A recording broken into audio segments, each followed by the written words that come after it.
قرآن مجید میں کبھی سبب عام ہوتا ہے اور آیت کے الفاظ بھی عام ہوتے ہیں، کبھی سبب خاص ہوتا ہے اور آیت کے الفاظ بھی خاص ہوتے ہیں۔ کبھی سبب خاص ہوتا ہے اور آیت کے الفاظ کیا ہوتے ہیں، وہ عام ہوتے ہیں۔ اچھا، اسی میں کیا ہے، کچھ اختلاف بھی ہے۔ جمہور کے نزدیک خصوصیت سبب کا اعتبار ہی نہیں کیا جاتا، بلکہ عموم الفاظ کا اعتبار کیا جاتا ہے۔ یہاں پہلی صورت میں جب سبب اور الفاظ دونوں اگر عام ہوں تو بالاتفاق عموم الفاظ کا اعتبار ہوتا ہے۔ اس میں صورت آل عمران میں کثرت مثالیں ہیں، جیسے غزوہ بدر، غزوہ احد کے سلسلے میں نازل ہوئیں۔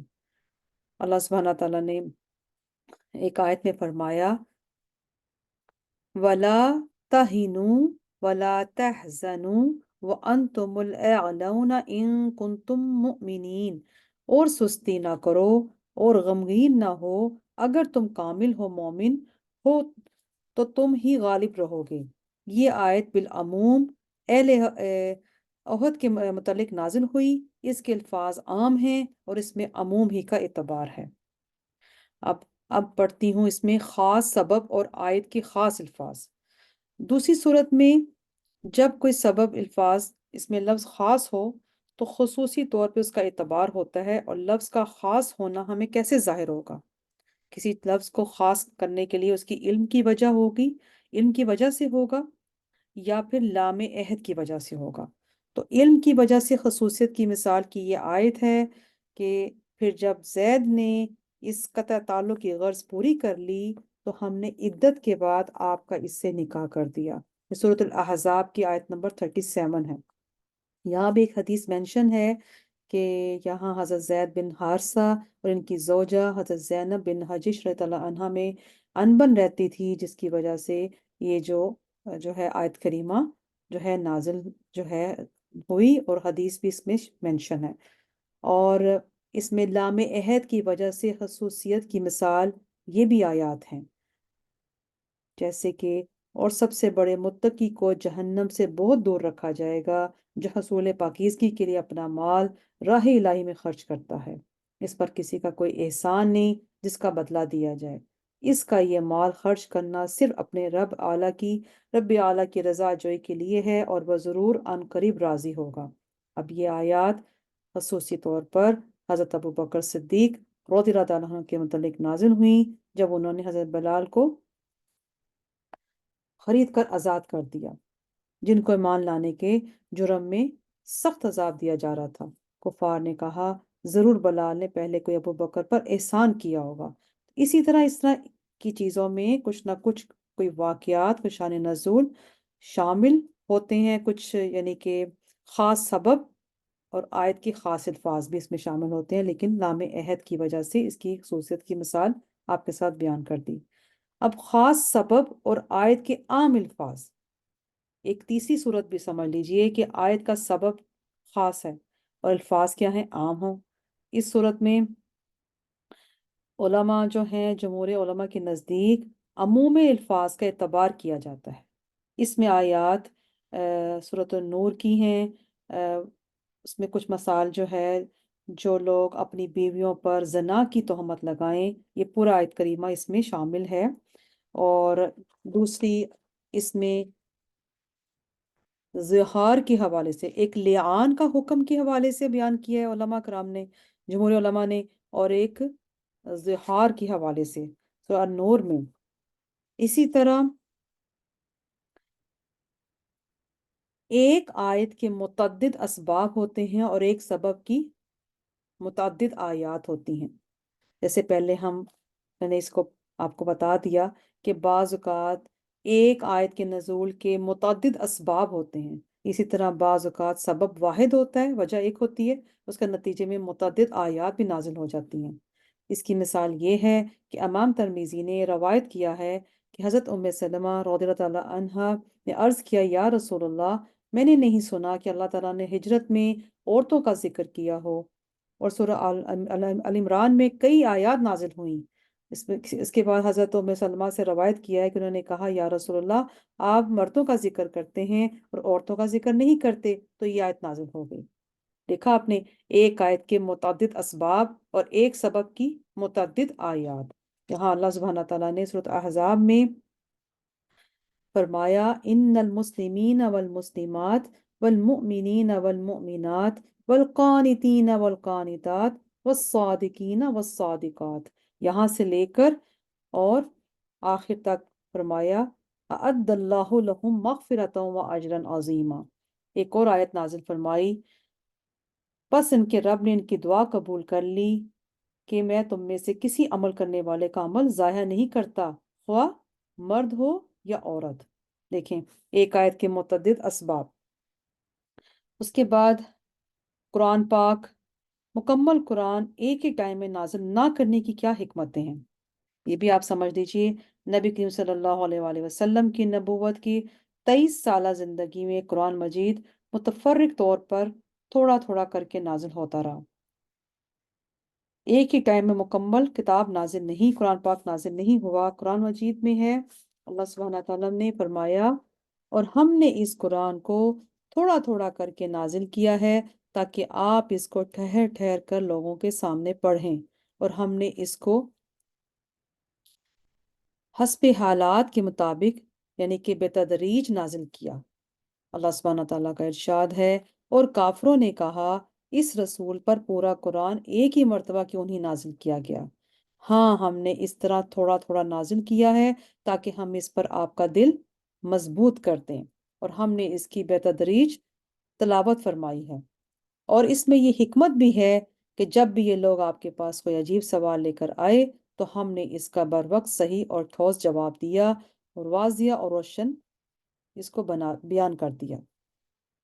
قرآن مجید کو تھوڑا تھوڑا کر کے نازل کرنے کی حکمتیں بھی کچھ ہیں، چند آپ کے ساتھ شیئر کر لیتی ہوں کہ یہاں نبی کریم صلی اللہ علیہ وسلم کی قوم ان پڑھ تھی، لکھنا پڑھنا ان کو بالعموم ان کو کوئی شعور نہیں تھا۔ قرآن پاک کو اگر ایک ہی ٹائم پہ نازل ہو جاتا تو ان کو برداشت کرنا، اس میں جو ضبط کرنا مشکل ہوتا، اور ان سے بہت زیادہ غلطیاں ہوتی۔ نبی کریم صلی اللہ علیہ وسلم امی تھے، نزول کتاب سے پہلے آپ لکھتے اور پڑھتے نہیں تھے، اور تورات کو ایک ہی ٹائم میں نازل کیا گیا کیونکہ حضرت موسیٰ علیہ السلام اسے پڑھ کر لوگوں کو سناتے تھے۔ جس شخص کے پاس کتاب ہو وہ اس کتاب پر اعتماد کر لیتا ہے، اس کو حفظ کرنے میں تساہل اور سستی کرتا ہے۔ اس لیے اللہ تعالیٰ نے یک بارگی یعنی کہ ایک ہی ٹائم میں مکمل کتاب نازل نہیں فرمائی تاکہ آسانی سے اس کو حفظ کیا جا سکے اور مسلمان اس میں سستی نہ کریں۔ اس کے بعد اگر مکمل کتاب ایک ہی ٹائم نازل کر دی جاتی تو پوری شریعت ایک مرتبہ ہی نازل ہو جاتی، اس پر عمل کرنا لوگوں کے لیے دشوار ہو جاتا۔ اس کے برعکس جب قرآن مجید تھوڑا تھوڑا کر کے نازل ہوا تو لوگ بتدریج احکام کے مکلف ہوئے اور ان پر عمل کرنا لوگوں کے لیے آسان ہو گیا۔ تھوڑا تھوڑا کر کے نازل کرنے سے قرآن مجید کا جو اعجاز اور واضح ہو گیا، کیونکہ اگر کسی انسان کی قدرت میں ایسا کلام لانا ممکن ہوتا تو وہ بھی اس طرح کی چند آیات پیش کر دیتا۔ تو یہ ایک معجزہ ہے قرآن پاک کا۔ اس کے بعد نبی کریم صلی اللہ علیہ وسلم جب بار بار حضرت جبرائیل علیہ السلام سے ملاقات کرتے تو ان کے ملاقات سے آپ کا دل قوی ہو جاتا۔ تبلیغ رسالت میں پیش آنے والی دشواریوں پر آپ کا صبر اور پختہ ہو جاتا، فرائض نبوت کی ادائیگی میں آپ کا شوق اور ولولہ اور بڑھ جاتا۔ جب تھوڑا تھوڑا قرآن پاک نازل ہوا تو نبی کریم صلی اللہ علیہ وآلہ وسلم چند آیتوں کے ساتھ ان کو چیلنج کرتے، اور جب وہ قرآن کریم کی چند آیتوں کی نظیر بھی نہ لا سکے تو پورے قرآن کی نظیر نہ لانا اور زیادہ واضح ہو گیا۔ آپ کے دل میں اور استحکام آ گیا کہ یہ قوم آپ کے معارضت سے عاجز ہے۔ اگر پورا قرآن ایک ہی بار نازل ہو جاتا تو حضرت جبرائیل علیہ السلام صرف ایک بار آتے۔ اس کے بعد اس میں آپ کے دوسرے رسولوں پر فضیلت ہے کیونکہ ان پر ایک ہی بار کتاب نازل کر دی گئی اور ان کے پاس صرف ایک بار حضرت جبرائیل آئے، اور اس کے بعد ان کی اور اللہ کے درمیان جو سفارت منقطع ہو گئی۔ حضرت موسیٰ علیہ السلام پر ایک ہی بار کوہ طور پر تورات نازل ہوئی تو وہی الہی کا جو کوہ طور کو وہی الہی کا شرف حاصل ہو گیا۔ حضرت محمد مصطفیٰ صلی اللہ علیہ وآلہ وسلم پر تھوڑا تھوڑا کر کے مختلف اوقات مختلف مقامات پر قرآن مجید نازل ہوا تو مکہ مکرمہ اور مدینہ منورہ کے متعدد مقامات کو وحی الہی ہونے کا شرف حاصل ہو گیا، حتیٰ کہ ام المومنین حضرت عائشہ کے بستر پر بھی قرآن پاک نازل ہوا۔ مختلف اسباب واقعات کی وجہ سے بھی قرآن مجید کی آیات نازل ہوتی تھیں۔ مثلاً کسی کافر یا منافق نے کوئی دل آزار کلمہ کہا تو اس کے رد میں آپ کو تسلی دینے کے لیے آیات نازل ہوئیں۔ مسلمانوں نے رات کے روزے میں روزہ توڑ لیا تو رات کا روزہ ختم کرنے میں آیات نازل ہوئیں۔ منافقین نے حضرت عائشہ پر تہمت لگائی تو آپ کی برأت میں آیات نازل ہوئیں۔ اگر قرآن مجید مکمل ایک ہی ٹائم نازل ہو جاتا تو یہ ممکن ہی نہیں تھا۔ بعض اوقات کوئی حکم نازل کیا جاتا پھر اس کو منسوخ کر دیا جاتا۔ مثال کے طور پر بیوہ عورت کی عدت 1 سال رکھی گئی، پھر عدت 4 ماہ 10 دن کر دی گئی، اور مکہ مکرمہ میں جہاد مشروع نہیں کیا گیا۔ اس کے بعد عرب کے لوگ زمانہ جہالیت کی عادتوں اور رسموں میں جکڑے ہوئے تھے۔ ایک ہی ٹائم پر تمام احکام شریعت کا ان پر بوجھ ڈال دیا جاتا تو وہ گھبرا جاتے، اور ممکن تھا کہ وہ ان تمام احکام کو قبول نہ کر پاتے۔ اس لیے حکمت اور مصلحت کا تقاضا بھی یہ تھا کہ ان کے بتدریج احکام کو مکلف کیا جائے۔ اس لیے قرآن مجید تھوڑا تھوڑا کر کے نازل کیا گیا تاکہ جو عادات ان میں راسخ ہو چکی تھیں ان کو آہستہ آہستہ بدلا جائے۔ جیسے ہماری زندگی میں ہم ایمان لائے، ہم اسلام قبول کیا، لیکن ہماری زندگی میں بعض ایسے معاشرے کی عادات، اپنے کلچر کی، ماحول کی عادات ایسی ہوتی ہیں جس کو چھوڑنا ہمارے لیے بہت مشکل ہو جاتا ہے۔ لیکن کیا ہے کہ اگر ہم قرآن پاک کو، اس کے ترجمے کو، اس کی تفسیر کو اچھی طرح تھوڑا تھوڑا کر کے سمجھیں بھی تو ہمیں خود بھی، ہمارے لیے اور دوسروں کے لیے بھی اسلام کو اور اس کے احکام کو، اس کا پہنچانا آسان ہو جائے، بجائے ہم فوری طور پہ اپنی عادات کو فوراً ختم کر دیں۔ بیسک عقائد تو ہم سب الحمدللہ کر لیتے ہیں، لیکن ایک اپنی عادات جو کلچر کے ساتھ جڑی ہوتی ہیں ان کو آہستہ آہستہ لے کر جانا، وہ ایک بہت بڑی حکمت ہے۔ تبلیغ کے پیغام میں بھی ایک بہت اچھا یہ جو ہے یہ ہمارے لیے فائدہ مند ثابت ہو سکتا ہے۔ جیسے جیسے واقعات، حوادث پیش آتے رہے، اسی کے اعتبار سے جس طرح حکمت اور مصلحت کا تقاضا تھا، اسی اعتبار سے قرآن مجید کو نازل کیا جاتا رہا۔ رمضان کے مہینے کی شب قدر میں قرآن مجید کا نزول شروع ہوا اور مسلسل 23 سال تک آپ صلی اللہ علیہ وآلہ وسلم پر قرآن مجید تھوڑا تھوڑا کر کے نازل ہوتا رہا۔ اس طرح نبی کریم صلی اللہ علیہ وآلہ وسلم کی رسالت کی زندگی کا کوئی وقت وحی الہی سے رابطے کے بغیر نہیں گزرا۔ حضرت جبرائیل علیہ السلام کی رفاقت سے آپ کی بعثت کی زندگی کا کوئی دور خالی نہیں رہا۔ سب سے پہلے نازل ہونے والی آیت اور سورت کا بیان یہاں علامہ سیوطی لکھتے ہیں کہ نبی کریم صلی اللہ علیہ وآلہ وسلم پر سب سے پہلے کون سی آیت نازل ہوئی؟ اس مسئلے میں متعدد اقوال ہیں۔ صحیح قول یہ ہے کہ سب سے پہلے اقرأ بسم ربک الذی تھا، اس نازل ہوئی۔ یہاں امام بخاری نے، امام مسلم نے اور دیگر ائمہ حدیث نے حضرت عائشہ رضی اللہ تعالیٰ عنہا سے روایت کیا ہے کہ نبی کریم صلی اللہ علیہ وآلہ وسلم پر وحی کی ابتدا سچے خوابوں سے کی گئی۔ آپ جب بھی کوئی خواب دیکھتے تو روشن صبح کی طرح اس کی تعبیر آ جاتی، پھر آپ کے دل میں خلوت غزینی کی محبت پیدا کی گئی، تنہائی میں اکیلے بیٹھ کر عبادت کرنا، یعنی کہ آپ غار ہرا میں جا کر کئی راتیں گزارتے، وہاں عبادت کرتے، آپ وہاں قیام کے لیے کھانا لے جاتے، اس کے بعد حضرت حتیجہ کے پاس لوٹتے اور پھر کھانا لے جاتے۔ آپ غار ہرا میں تھے، ایک دن فرشتہ آیا، اس نے کہا پڑھیے۔ آپ نے فرمایا میں پڑھنے والا نہیں ہوں، یا میں کیا پڑھوں؟ آپ صلی اللہ علیہ وآلہ وسلم نے فرمایا، اس نے مجھے پکڑ کر خوب اچھی طرح، یعنی کہ بھینچا، حتیٰ کہ اس نے پوری قوت صرف کر دی، جیسے کسی کو ایک اچھی طرح اس کو گلے لگا لیتے ہیں، اس کو پکڑ لیتے ہیں۔ پھر اس نے مجھے چھوڑ کر کہا، اس بات کو 3 بار جو ہے دہرایا گیا۔ آپ صلی اللہ علیہ وآلہ وسلم نے ان آیتوں کو دہرایا اور آپ کے کندھے جو ہے کپ کپا رہے تھے۔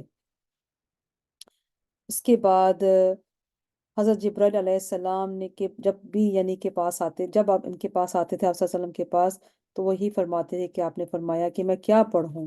اس میں ریفرنس کے ساتھ بھی کافی جو ہیں یہ اقرا بسم ربک الذی میں امام حاکم نے بھی بیان کیا، امام طبرانی نے بھی یہاں بیان فرمایا۔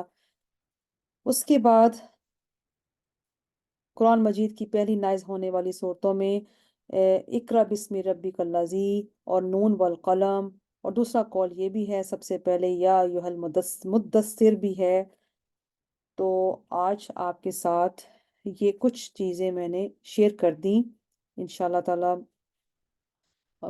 مجھے اور آپ کو اس پر قرآن مجید کو پڑھنے میں اور سمجھنے میں اور عمل کرنے کی توفیق دے جب انشاءاللہ ہم ترجمہ پڑھیں گے۔ وما علینا الا البلاغ المبین۔